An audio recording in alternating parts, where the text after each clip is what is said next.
बिस्मिल्लाहिर्रहमानिर्रहीम, अस्सलाम वालेकुम। एवन टीवी की न्यूज स्टूडियो से मैं हूं निशा बासी। शामिल करेंगे न्यूज हेडलाइंस।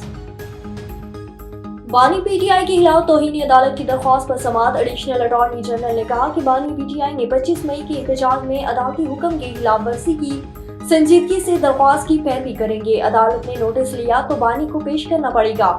इसको एडिशनल अटॉर्नी जनरल को हुकूमत से मजीद हदायत लेने का मशवरा भी दे दिया। जस्टिस जमाल मंदोहेल ने कहा कि तौहीन का मामला अदालत और तौहीन करने वालों के दरमियान होता है। हुकूमत क्यों जज्बाती हो रही है?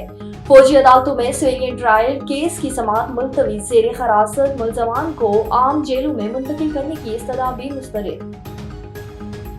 9 मई वाक़यात। जुडिशल कमीशन की दरख्वास्त समाअत के लिए मंजूर। 1.5 साल हो चुका, पता तो करें 9 मई को हुआ क्या था। एहतजाज करने पर फौज तलब कर ली जाती है। वकील हामिद खान के दलाइल। फौज ने आर्टिकल 245 के तहत तलब होती है। अगर आप इसे माशाल्लाह कहते हैं तो फिर आर्टिकल 245 को चैलेंज करें। जस्टिस मोहम्मद अली मजहर के रिमार्क्स। आप कह दें कि स्विंग स्टेटमेंट दे रहे हैं, क्या ऐसा हुक्म मौजूद है जिसे आप चैलेंज कर रहे हैं? जस्टिस मंदोहेल का इस्तफसार। सुप्रीम कोर्ट आईनी बेंच में असर खान केस की समाअत। हसास अदारों में सियासी सेल खत्म करने से मुतल्लिक रिपोर्ट तलब। हसास अदारों में सियासी सेल खत्म कर दिए गए थे। एडिशनल अटॉर्नी जनरल के दलाइल। इसका मतलब है हसास अदारों में सियासी सेल थे। जस्टिस मुशर्रफ हलाली के रिमार्क। असलम बेग, असदरानी, यूनुस खबीब ने इलेक्शन चोरी का एतराफ किया।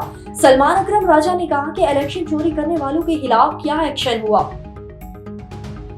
वज़ीर आला पंजाब मरियम नवाज शरीफ के दौरा चीन का दूसरा दिन। चाइना इंटरनेशनल डिपार्टमेंट के मिनिस्टर से भी मुलाकात। मरियम नवाज शरीफ ने कहा कि विजनरी लीडरशिप ने आलमी ताकत के तौर पर उभरने में रहनुमाई फराहम की। लोकल गवर्नेंस देही तरक्की के लिए चीन के जज्बात से फायदा उठाना चाहते हैं।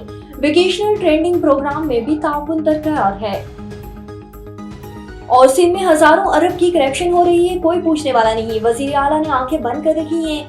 बदनवानी के खात्मे के लिए इख्तिसाब जरूरी है। इस्तेमाल टैक्स के पैसों का बेदरीग इस्तेमाल किया जा रहा है। मंसूबे वक्त पर मुकम्मल नहीं किए गए। अली खुर्शीद की प्रेस कॉन्फ्रेंस। न्यूज स्टूडियो से फिलहाल के लिए इतना ही। मजीद खबरों और अपडेट्स के लिए देखते रहिए वन टीवी। वन टीवी, सब पे नजर, अंदर की खबर।